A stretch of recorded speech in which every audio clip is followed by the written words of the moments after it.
Good morning, my dear students. Welcome to the chemistry class. And today I will continue your metallurgy chapter. And today I will start from the extraction of the metal from the concentrate ore. Extraction of the metal from concentrated ore. Okay. Now, ore is converted to a suitable compound from which we can easily extract the metal by reduction. Generally, carbonates, hydroxides, sulfide, ores are converted into metal oxides because they can be easily reduced to metal. So, reduction of metal, conversion of ore into oxides can be done by calcination or roasting. So, these two methods is very important. One is calcination, another is roasting. Already you have learned from class 10. So, what is calcination? In this process, ores are heated in absence of air or a limited supply of air at a temperature just below its melting point. And in this process, moisture and volatile impurities are removed and carbonates are converted into their oxides. Okay. And what is the roasting? In this process, ores are heated strongly in presence of air. That means in presence of oxygen. Okay. At a temperature below its melting point. And it is used to convert the sulfide ores into oxide. Suppose if you take zinc sulfide, so zinc sulfide will react with oxygen and it will form zinc oxide plus there will be formation of sulfur dioxide. Now this thing you have to balance. So here if you put twice ZnS, definitely here you have to put 2 and here you have to put 3. Okay, and here you have to put 2. Now I think it is balanced. Okay, so sulfide is converted to oxide and sulfur is removing as sulfur dioxide gas. So in this process also moistures are removed. Okay, if there is some moisture, definitely when you are applying it will be removed. Impurities like sulfur, arsenic, phosphorus are removed in the form of their gaseous oxide. Sulfur will combine with oxygen forming sulfur dioxide. Arsenic will combine with oxygen forming arsenic oxide. And phosphorus will combine with oxygen forming phosphorus oxide. Okay. Now calcination and roastings are carried out in a reverberating furnace. And in this furnace the fuel is not directly connected with the ore but indirectly heated. And in case of roasting, the air holes are generally kept open, and while in case of calcination, the air holes are closed. So in this way, in the reverberating furnace, these calcination and roastings are done. Next, we will discuss the reduction to metals.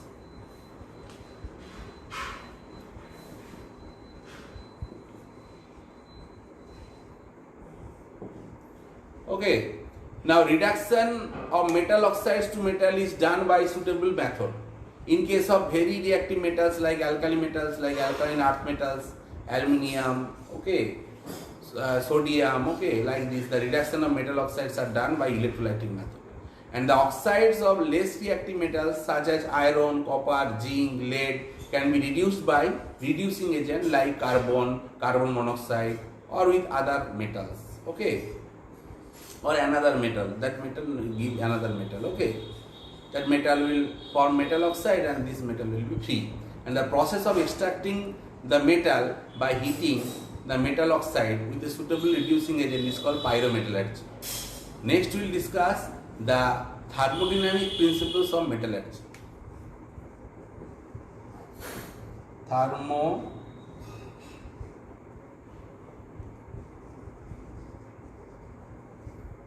Thermodynamic principles.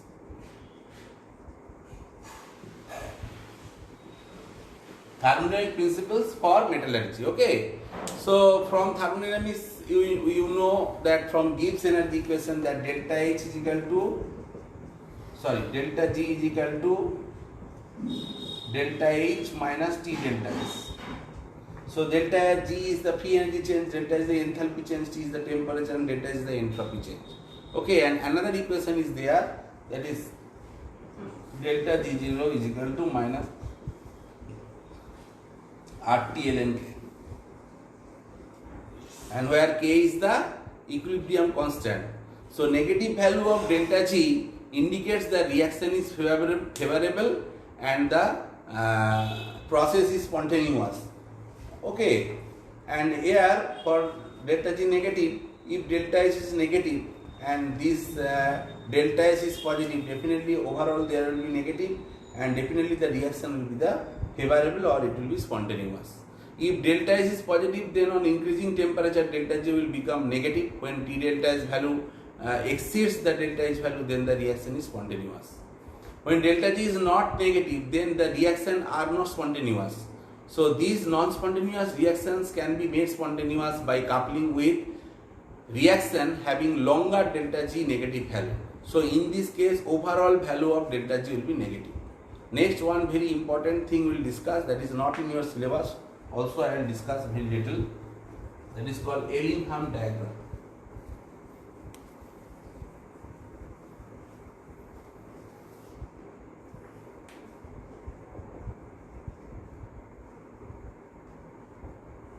Ellingham diagram.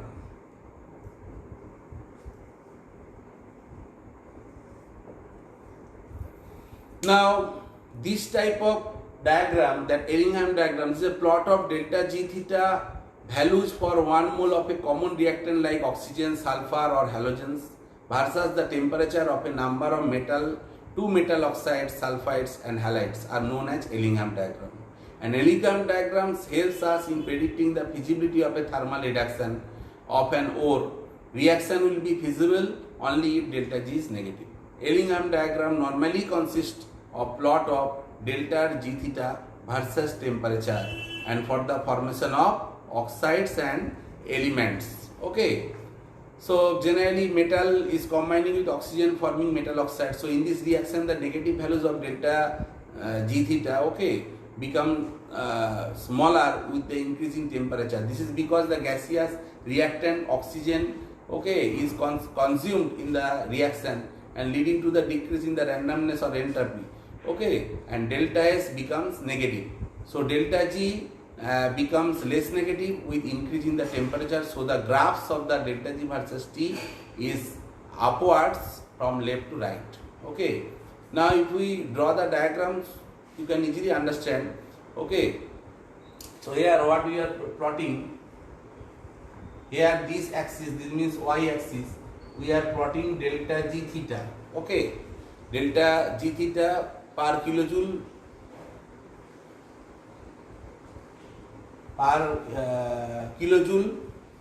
mole inverse of oxygen, and x axis we are plotting the temperature.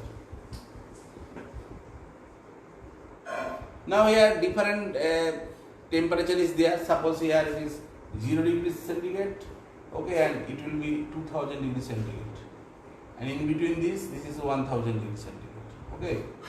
And here the y value, that this delta G will be negative, okay. So as it is 0, okay, suppose this is minus 1200 and this is minus 1100, and this is, I am telling that it will be around minus 100, okay. Now if you draw some diagrams, then you can easily understand.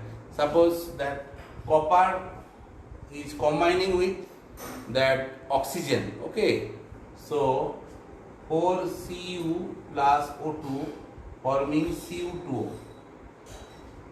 that 2Cu2O, okay. So this is the graph for the formation of Cu2, and iron will be the below, okay. This is the iron, twice Fe plus O2 forming twice FeO. Hope you can understand. And in case of zinc, zinc will be just below. Zinc will combine with oxygen. You are getting curve like this. So zinc plus O2 forming twice germanium. Okay, and after zinc we will write here just below that aluminium oxide, formation of aluminium oxide. So this curve will be like this. So aluminium is reacting with oxygen forming Al2O3. So this should be also balanced. So here if you write twice Al, okay, if you write twice Al here, then Al2O3, that means here you have to write twice Al plus O3, that means 3 by 2. 3 by 2. Okay. And if you think about the next, okay, next will be the magnesium. Magnesium is forming magnesium oxide. Carbon will be like this. Mg plus O2 plus forming twice Mg. Okay. So these are the Ellingham diagram. So from this Ellingham diagram, we can predict which metal will reduce which other metal oxides. Any metal can reduce the oxides of other metals which lie above in the diagram. Okay. For example, aluminium should be capable of reducing iron. Where you see, this is aluminium and this is iron. So aluminium should be capable of reducing iron 3 oxide to form iron, because formation of Al2O3 is more favorable, so it is more delta negative. Okay, delta G will be more negative compared to the iron. Okay, but aluminium cannot reduce magnesium, because magnesium is more delta G negative, so it cannot reduce the magnesium. Okay, hope you can understand. So as it is below in the diagram. So if you take some magnesium oxide, okay, and if you add with aluminium, definitely you cannot get that magnesium. But if you take aluminium oxide, if you add magnesium, definitely magnesium oxide formation is favorable. So you will get that magnesium oxide, magnesium will form magnesium and aluminium will be free. So in this way, okay, we can easily predict which metal will be reduced by which metal, okay, by the help of this Ellingham diagram. Now it is not in your syllabus, okay. Next we will discuss the theory of pyrometallurgy.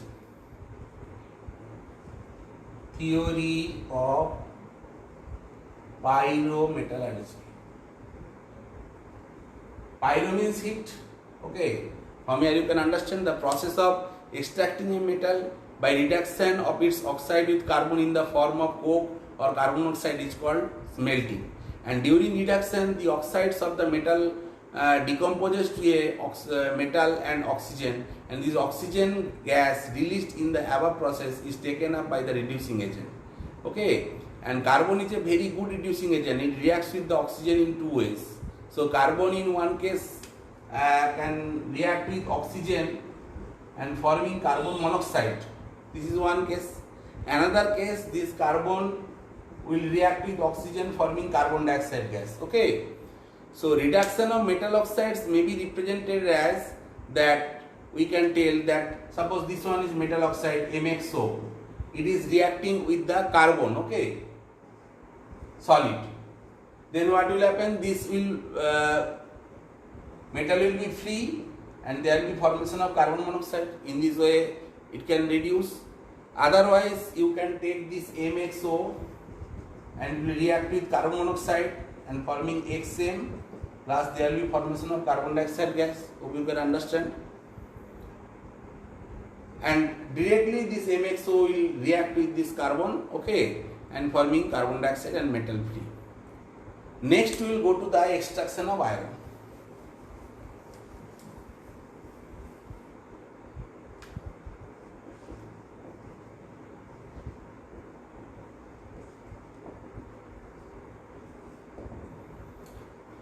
Now extraction of iron is the second most abundant element, and its important ores are hematite, Fe2O3, siderite, FeCO3, limonite, twice Fe2O3 dot thrice H2O, magnetite, okay, Fe3O4, and the extraction of cast iron from hematite. Okay, here we will discuss. First one is the concentration.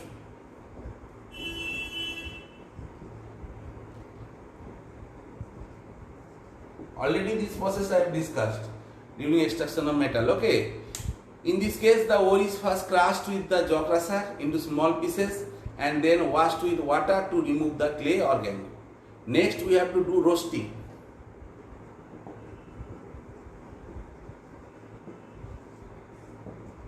So, in this process, what we have to do? We have to concentrate. We have to take the concentrate ore and it will be roasted with a little coke and excess of air in the reverberating furnace. So iron oxide will FeO will react with oxygen forming Fe2O3, and if there is water vapor, okay, that will be also removed. Understand? And if there is arsenic, phosphorus, sulfur impurities, that will also react with oxygen forming arsenic oxide, phosphorus pentoxide, sulfur dioxide. And if there is carbonate, okay, like FeCO3 is present, then calcination required. But here also, when you are applying heat in absence of air, that will form FeO plus CO2. That FeCO3 will be decomposed to FeO plus CO2. Next, what will happen? This FeO again will react with oxygen and forming Fe2O3. Twice FeO plus here you have to write 4 FeO. 4 FeO will react with this oxygen, okay, forming twice Fe2O3. 3 into 2, 6, 6. Balanced, okay. Next, third process is smelting.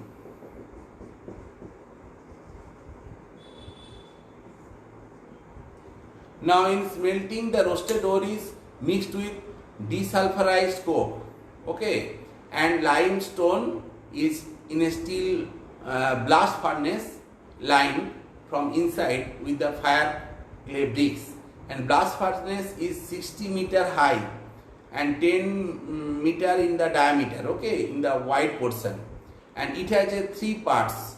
First is called the double cup and cone arrangement, second one is the shaft, and third one is called heart. So this blast furnace contains 3 parts, that you have to understand. Now we will discuss this thing one by one. First, at the top of the furnace there is hopper, okay, which where we are loading this material, okay, and actually which rests over a cup and a cone arrangement, okay, and this arrangement is used to introduce the charge into the furnace, and it also prevents, okay, the exit gases, okay, exist of gases during changing. Next we will discuss shaft. Shaft is formed by joining of the 2 cones, and the upper cone is called body and the lower cone is called boss, and at the upper part of this furnace there is a hole through which a hot burned mixture of waste gases escapes, and in the lower part there are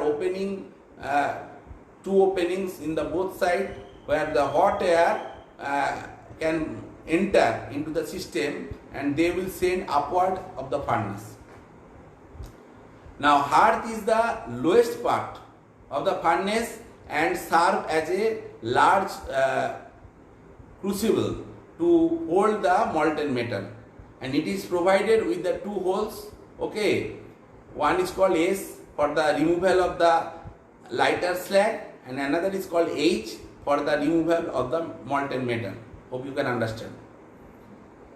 The charge consisting of a mixtures of ore, coke and limestone. I think ore will be 8 parts and coke will be 2 parts and limestone will be 1 parts. Okay, and that will be introduced in the furnace by the cup cone arrangement, and the air preheated at about 1000 Kelvin, okay, is sent upwards and the furnace is started. That means is light is on or you have to ignite it, okay, and the temperature near the furnace, okay, is around 523 Kelvin. I am telling that's upward of this furnace, of this blast furnace, and when you are considering the lower portion, of this furnace, okay, then the temperature will be around 2200 Kelvin. Hope you can understand. So in the blast furnace, the reduction of iron oxides takes place in different temperatures at different ranges. So in whole total furnace, in different region there is different temperature, okay, and in different temperature there will be different way the reduction of iron takes place. Now why you have taken the coke? It acts as a fuel and as well as reducing agent. Now what is the function of the hot air? It acts as a supporter of combustion. And what is the function of lime? It acts as flash and it helps to remove silicon dioxide in the form of slag. It will react with this silicon dioxide forming calcium silicate.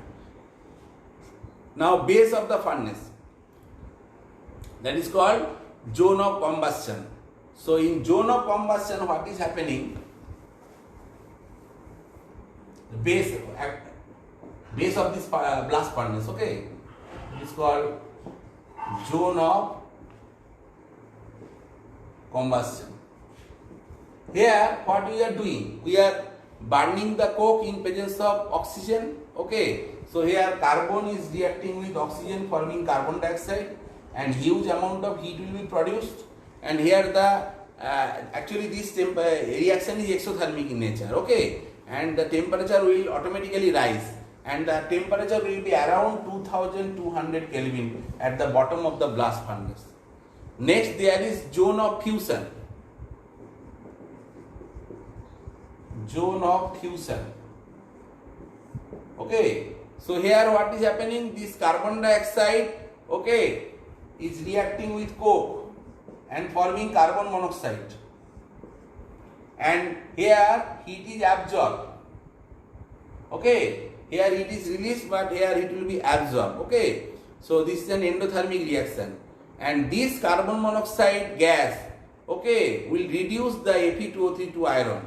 So Fe2O3 will react with this carbon monoxide and forming iron, and this carbon monoxide will be converted to carbon dioxide gas. Okay. Now I think it is balanced. Okay. Now what will be the reaction in the middle of the furnace? In middle of the furnace, okay, that is the zone of slag formation. Calcium carbonate will decompose to calcium oxide and carbon dioxide, and all of you know that calcium oxide is called flash. That will react with the silicon dioxide, that is gangue, and there will be formation of calcium silicate, and this is called what? Slag. So in this way, middle furnace, that calcium that silicon dioxide, okay, will convert it to calcium silicate with the help of this calcium oxide. Calcium oxide is coming from where? That is the lime. Okay. Now silicates, phosphates and manganetes present as impurity in ore are reduced to silicon, phosphorus and manganese respectively. And these are partially absorbed by iron and partially by slag. Now what is the top of the furnace? Top of the furnace is called zone of reduction. In this part, the upcoming carbon monoxide reduces iron oxide to spongy iron, and this iron moves down the furnace and melts in the zone of fusion, and slag which floats on the molten iron is removed from the lower outlet, and in this way the molten form obtained from the base of the blast furnace is called pig iron. Okay, so in this way we will get the pig iron. Now what is pig iron or cast iron? In this case, okay, that means in this iron, okay, 2 to 4.5% carbon is present. But what is wrought iron? Wrought iron is the iron, okay, which is in the purest form, because here only in iron only 0.25% carbon is there, but in stainless steel 0.5 to 1.5% carbon is there. So that's all about the extraction of iron metal. Okay, and next day I shall discuss the extraction of copper and zinc. So today up to this, thank you.